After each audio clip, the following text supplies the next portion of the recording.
All right. Hello, everybody. Welcome back. This is week 18 of our lesson series, and this week is called Mastering the Unpredictable. All right. Advanced Day Trading Rules for Consistent Success. So, this week we're going a little bit further, right? We've talked a lot about losing traders to break-even traders to small profits to scaling, like things like that, but we haven't really talked about what it takes to improve as a trader. We've talked about what it takes to be a day trader, but what about improving? That's kind of what we're going over, and again, mastering the unpredictable, because that's what the market is. It's unpredictable, and we want to be in a mindset and a skill set that we can actually make the right decisions as the market's changing over time. So getting straight into it, rule number one, adaptability over rigidity, okay? And the little subtitle above, adapt to market conditions, don't fight them, right? So this first rule, and go ahead, read through those bulletin points I have there. This first one, I'm going over something that I've actually been very, very against in the previous 17 weeks that we've been talking, because I don't want new traders to even think about this, because this is where you have new traders who are getting into the market, even if they're not new, but they're just not quite there yet. They don't understand what it means to be consistent in the realm of trading, and they start thinking that if they change a little bit each day or a little bit each week, that they're going to get better, when that's just not the truth. It's just not real, right? So I preach over and over, hey, have a rule set, write it down, trade it every single day the same exact way, and see what happens. Right? I don't say see the results, see the profit, just see what happens, because then you're going to stop losing. But now we're talking about getting better and winning. So in this one specifically, I'm going to give you guys some examples, right? Most of you, I'm assuming, have a trending strategy. At least that's what I find is most common, is you're trying to catch the trend, because a lot of people like really high R to R, right? Or really high percentages, whatever you want to, use as your risk management or take profit determiner, right? So if you're in a range, you're not getting that high R to R. But if you're in a trend, now you're pushing, you're moving, you're getting a lot out of each trade, it's great. But what happens when the market starts to range? Because as we know, the market ranges roughly 70% of the time. So not half the time, not 60-40, but 70-30. You are only in prime conditions 30% of the time with your strategy. This is when adapting to the market is crucial, right? And so specifically, I'm not saying, hey, look for every indicator possible to indicate whether the market is ranging or trending, right? That's not what I'm saying at all. Spend some time just watching the charts, whether you need to go to higher time frames. Maybe look at it on the daily or, the 1 hour, the 4 hour, something that's way higher than what you would day trade at, and look at it and say, okay, well, if I see this, whatever it may be, let's just say a doji candle, right? If you see several doji candles or something in that realm, right, you can then, kind of assume, hey, the market's not really moving. Or, even easier, put a support and resistance line. Put it on the 1 hour, put it on the 4 hour, right? And say, well, hey, if I know the market's bouncing between this area, and it's coming up to the high of that area, you're probably not going to look to long into the next day, right? So if we're going into it and we're looking to trend, right, and you see it's at the top there, well, now we can use that higher time frame analysis to assume, hey, we know we've caught in this range. Let's not try to trade the breakout, because we know that that's less likely to happen than it to reject. Let's just hope that it comes back down and we can find some space in that range to then look for our setup on the lower time frame, right? So if you don't have that, that's what you can adapt to your strategy. Notice we did not change anything to our strategy directly, okay? This is adapting to the market, not directly changing our strategy, right? Whatever your strategy is, it stays the exact same. But we just take some extra information, just the same as we look at news before we trade. We don't want to trade into news, right? Just the same as, if you go to, something that's a little bit higher, like the 15-minute. Let's say you trade the 5-minute, go to the 15-minute, and just see, hey, is this candle closing as a bullish candle? cool, we know that we have strength to the upside. Even if on the 5 minute or the 1 minute, whatever you trade, isn't exactly showing that, you use that smaller, higher time frame analysis to indicate, all right, well, here's where we're going. Okay, so hopefully that makes sense. Next, precision and execution, right? This goes back to the idea of, consistency, all that stuff, but getting more specific with it, when it comes to getting better at your trades, right? We want to make sure that we're not using only subjective reasoning, right? So what I mean by that is, let's say you enter a trade, and trust me, I'm guilty of this too, and I've gotten better, but you enter a trade and you have your take profit set. Let's just say it's 10 points above, right? Maybe that's a lot, maybe it's not. Just assume 10 points above on whatever asset you trade, right? And it moves up 9 points. Maybe it moves up 9.5 points, whatever the tick rate is. And you don't move that take profit. And then it comes all the way back down and hits your break-even stop. Or even worse, it hits your stop loss, right? Or it hits your, your trailing stop loss. Whatever it was, you didn't get your full TP when it was right there. Now ask yourself, if you go to back test that, right, is it going to show positive returns? I'm sure it does. I am almost 100% sure it does, because you're trading that strategy for a reason. So obviously it works. But in real time, when you have the option to say, hey, I can see this thing's rejecting, maybe I move my stop loss or my take profit down a little just to get out of this trade clear. Are you getting a little bit less than what you quote unquote might have or could have? Yeah. But if we can see clear identifiers, such as maybe price comes up and rejects, and then price comes back up to that 9.5 tick area, right? Not quite 10, but that 9.5 tick area, and you're going to hold it at 10 when you saw it rejected at 9.5, that doesn't make sense, guys. Is it, in theory, breaking your rules? Yes, you could make that argument, which is why I don't say that new traders should do this, because new traders are not trying to make money, or they are, but they shouldn't be. They're trying to build skills and habits that are going to help them later. But once we have those habits, this is about scaling beyond that. This is saying, okay, I know what market price action looks like. I know what this is most likely to do because I've seen it happen so many times.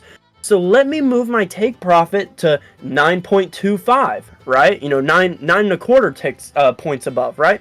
So it's a little bit under the previous high. So if price comes back up, are you losing, 3/4 of a point? Yeah.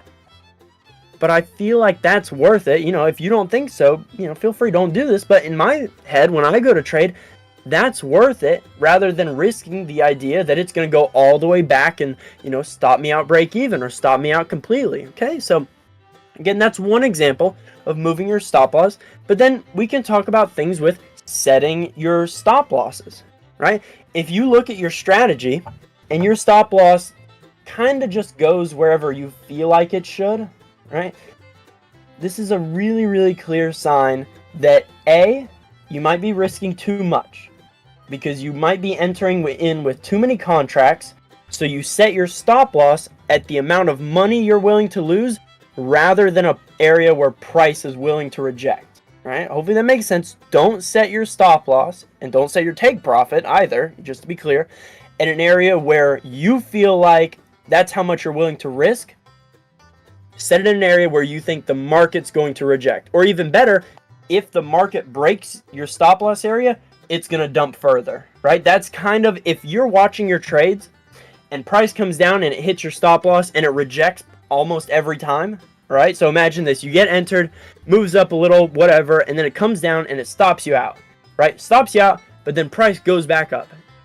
Hits your stop loss and it goes back up. If it does that a lot, that's a pretty good indicator that you have a bad stop loss area, because that means that there's no reason for price to break that level and go lower. Because the whole point of a stop loss is to say, hey, I'm going to get out of here because I know at this point, more likely than not, if it breaks this point, it's going to go lower and I'm going to lose more.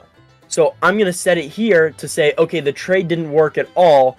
I'm out of it, right? I was wrong on this one, right? It's not a matter of, well, I think price is going to go higher and I'm going to set my stop loss here because that's how much I'm willing to lose. That doesn't make sense, because that's now subjective reasoning to set your stop loss at an area rather than objective reasoning looking at market data.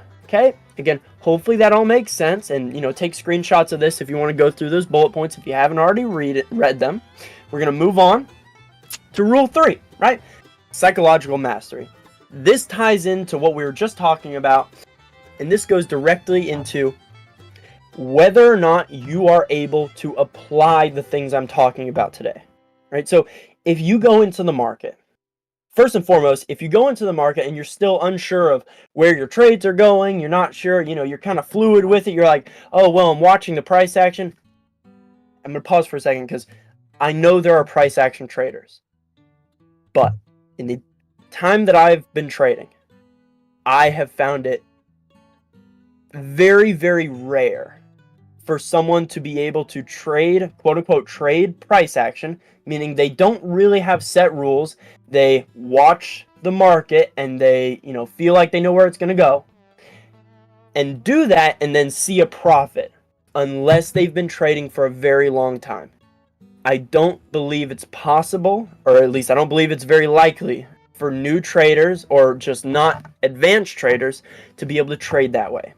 And the reason I believe that is not because I think you need more chart time. It's not because I think you need more money. It's none of that. It's because I have a really hard time believing that people are able to make a decision that's their decision. It's not following rules where it was, the decision was already made for them, quote unquote.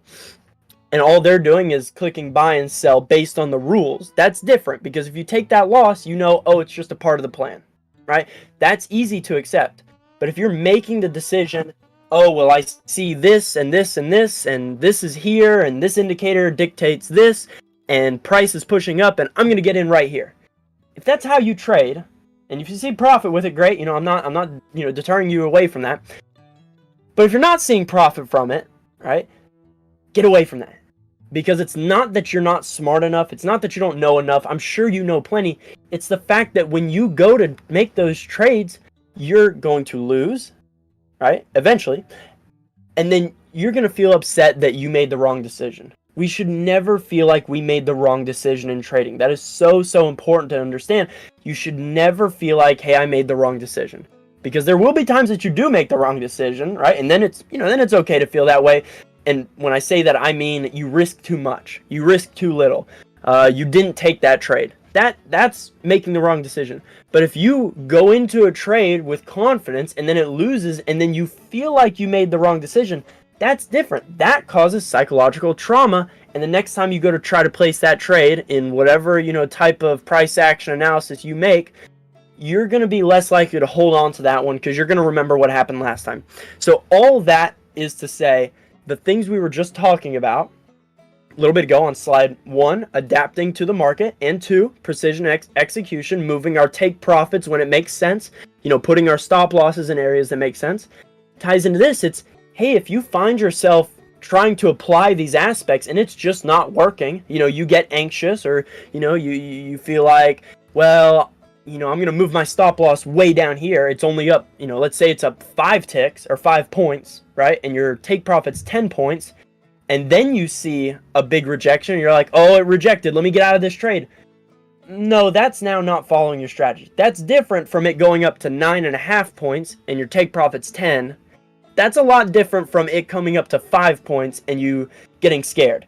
Because if it's only moving halfway to your take profit, your final take profit, and it rejects a little, that's normal. We know that's normal. But if it's going all the way up and now it's rejecting, okay, maybe it's not so normal. Maybe we are okay with getting out with a little bit of, not a loss, but a little bit less than what we were hoping for. Very, very different, okay? And then same with the stop losses. Oh, well, I'm going to set my stop loss under this area. You see prices coming down, right? And you're like, oh, well, it doesn't look like it's respecting my stop loss, so I'm going to make the decision. I'm going to move it a little lower. Right? Well, no, that's not good either now, because now you're probably risking more than you should be, right? And you should have just put it in the right spot in the first place. And now, if it does stop you out, you're going to think, man, I wish I would have just kept it where it was, because then I would have lost a little less, right? So, again, it's a fine line of understanding, hey, there are good times to make the subjective decisions, and there are really, really, really bad times to make subjective decisions. The number one thing, I already said it, You cannot leave the trading day feeling like you made a mistake or you made the wrong decision, right? When it comes to, deciding where to place the trade, right?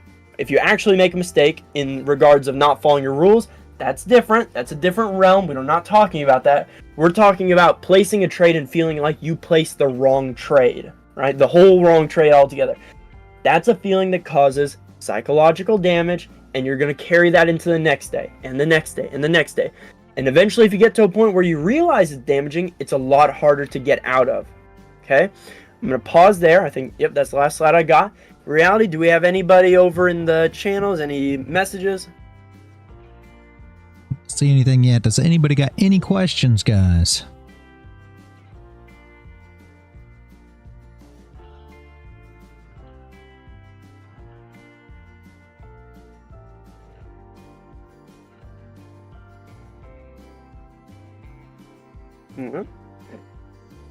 If we don't have anything, that's all right. I know today I was a little late on getting that alert out. That's me dealing with other stuff. But again, thank you, Dennis. I know Dennis is in here. Thank you for joining us, buddy, and anybody else who's in the live streams. Let's see, go through. But yeah, all right. Well, sorry, I'll go ahead. I'll great info. Thanks, Dennis says. Yeah. Oh, okay. Thank you, Dennis, for being here. But yeah, again, everybody most people I assume are probably gonna watch this in post. Hopefully. But again, Aiken says he agrees.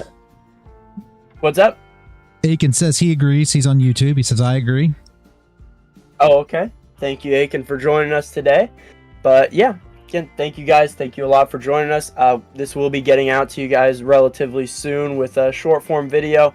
We just got to get through one other one, and then I'll be getting to this one. But reality, thank you for hosting. We'll be back next week to hopefully more people. I'll be sure to get that alert a little sooner. I think that definitely helps out. Yeah, I appreciate you. Every time, Landon, Aiken says knowing when to be okay with the loss and getting back up. Exactly, yes. And I mean, me and Riata were just talking about something different that's very, very similar to that. There's going to be a lot of losses in trading in a lot of different forms. The best thing we can do is just kind of sit there and say, all right, it is what it is. Nothing I can do about it.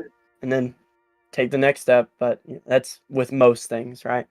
Yep. Can't absolutely. get too caught up with it. That's literally what revenge trading is getting too wrapped up in the losses and then thinking, well, I can make it back real quick, right? You should never do that, pretty much. Yep. It's a bad idea. But anyways, thank you guys, and I'll see you next week. Have a good one. All right. Thank you, Landon. All right, guys. Appreciate each and every one of you for showing up. I'll see you all first thing bright and early tomorrow morning. And as always, guys, stay consistent out there.